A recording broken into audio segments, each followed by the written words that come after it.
Bagi penderita diabetes, pengelolaan kadar gula darah adalah kunci utama untuk mencegah komplikasi serius.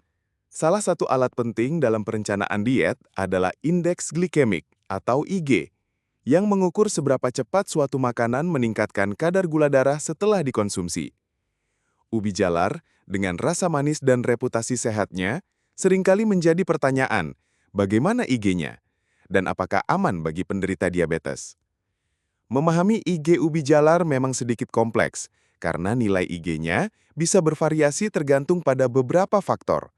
Namun, dengan panduan yang tepat, ubi jalar dapat menjadi bagian berharga dari diet penderita diabetes. Memahami indeks glikemik, IG. Sebelum kita menyelami ubi jalar, mari pahami dulu apa itu IG. IG tinggi, 70 atau lebih, makanan ini menyebabkan peningkatan cepat dan signifikan pada kadar gula darah. Contoh, roti putih, nasi putih, kentang rebus. IG sedang, 56-69. Makanan ini menyebabkan peningkatan gula darah yang lebih moderat. Contoh, nasi merah, jagung manis. IG rendah, 55 atau kurang. Makanan ini menyebabkan peningkatan gula darah yang lambat dan bertahap. Contoh, sebagian besar buah-buahan, sayuran non-tepung, biji-bijian utuh. Makanan dengan IG rendah umumnya lebih disukai bagi penderita diabetes karena membantu menjaga kadar gula darah tetap stabil dan mencegah lonjakan yang berbahaya. Indeks glikemik ubi jalar, sebuah nuansa penting.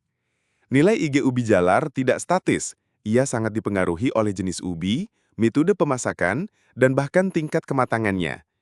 Jenis ubi jalar oranye atau sweet potato, umumnya memiliki IG yang bervariasi. Misalnya, ubi jalar oranye yang direbus utuh dengan kulit cenderung memiliki IG rendah hingga sedang, sekitar 44 hingga 60.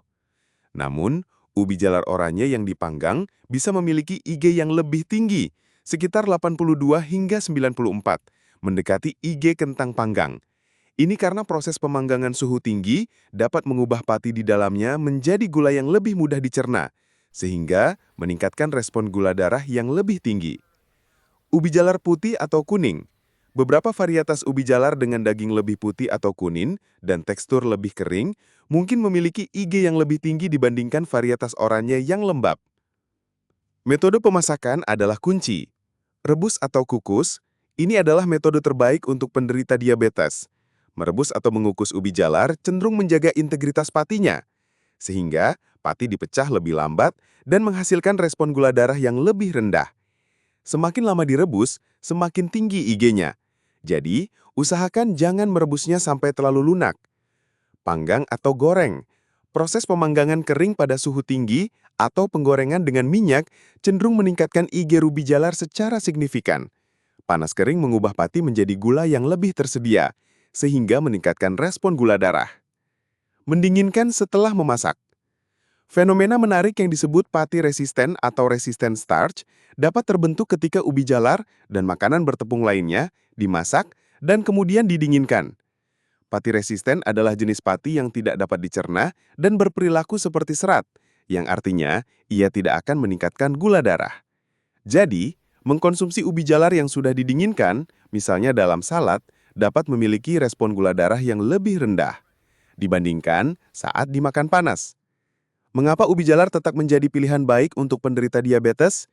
Meskipun nilai IG-nya bervariasi, ubi jalar tetap menawarkan banyak manfaat yang membuatnya menjadi tambahan yang berharga dalam diet penderita diabetes, asalkan dikonsumsi dengan bijak. Kaya serat, ubi jalar adalah sumber serat pangan yang sangat baik. Serat membantu memperlambat penyerapan gula ke dalam aliran darah, mencegah lonjakan gula darah yang tajam. Ini juga meningkatkan rasa kenyang, membantu pengelolaan berat badan yang penting bagi penderita diabetes. Nutrisi padat. Selain karbohidrat, ubi jalar kaya akan vitamin dan mineral penting seperti vitamin A dari beta-karoten, vitamin C, kalium, dan mangan. Kalium khususnya berperan dalam mengatur tekanan darah, yang seringkali menjadi perhatian bagi penderita diabetes. Antioksidan kuat. Ubi jalar mengandung antioksidan seperti beta-karoten dan antosianin pada ubi ungu, yang melawan stres oksidatif. Stres oksidatif dan peradangan adalah faktor yang dapat memperburuk komplikasi diabetes. Sumber karbohidrat kompleks. Dibandingkan dengan karbohidrat olahan, Ubi jalar memberikan energi yang lebih stabil dan berkelanjutan, membantu menghindari crash energi dan menjaga stabilitas gula darah. Panduan konsumsi ubi jalar untuk penderita diabetes. Untuk mengoptimalkan manfaat ubi jalar dan mengelola gula darah, pilih metode pemasakan yang tepat. Prioritaskan merebus atau mengukus ubi jalar. Hindari menggoreng atau memanggang pada suhu tinggi jika tujuan utamanya adalah menjaga IG tetap rendah. Konsumsi dengan kulitnya. Kulit ubi jalar mengandung serat dan nutrisi tambahan yang membantu memperlambat pencernaan dan penyerapan gula sehingga mengurangi respon glikemik keseluruhan. Kontrol porsi. Meskipun sehat, semua karbohidrat akan mempengaruhi gula darah. Patuhi sesuai ukuran porsi yang direkomendasikan oleh ahli gizi Anda atau dokter Anda.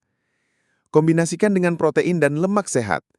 Mengkonsumsi ubi jalar bersama dengan sumber protein, misalnya dada chicken, ikan, atau lemak sehat, seperti alpukat atau minyak zaitun, dapat lebih lanjut memperlambat penyerapan gula dan mengurangi respon glikemik keseluruhan dari makanan. Perhatikan reaksi tubuh Anda. Setiap individu merespon makanan secara berbeda. Pantau kadar gula darah Anda setelah mengkonsumsi ubi jalar untuk memahami bagaimana tubuh Anda bereaksi. Ubi dingin. Sesekali pertimbangkan mengkonsumsi ubi jalar yang sudah dimasak dan didinginkan, misalnya dalam salad, untuk memanfaatkan efek pati resisten. Kesimpulan, ubi jalar adalah makanan yang kaya nutrisi dan dapat menjadi bagian yang sehat dari diet penderita diabetes. Kuncinya adalah memahami bagaimana metode pemasakan mempengaruhi indeks glikemiknya dan memilih cara yang paling tepat untuk mengelola gula darah Anda. Dengan memilih ubi jalar yang direbus atau dikukus, mengontrol porsi dan mengkombinasikannya dengan makanan lain yang seimbang, penderita diabetes dapat menikmati manfaat dari umbi akar yang lezat ini tanpa mengorbankan pengelolaan kesehatan mereka. Selalu konsultasikan dengan dokter atau ahli gizi Anda untuk panduan diet yang dipersonalisasi.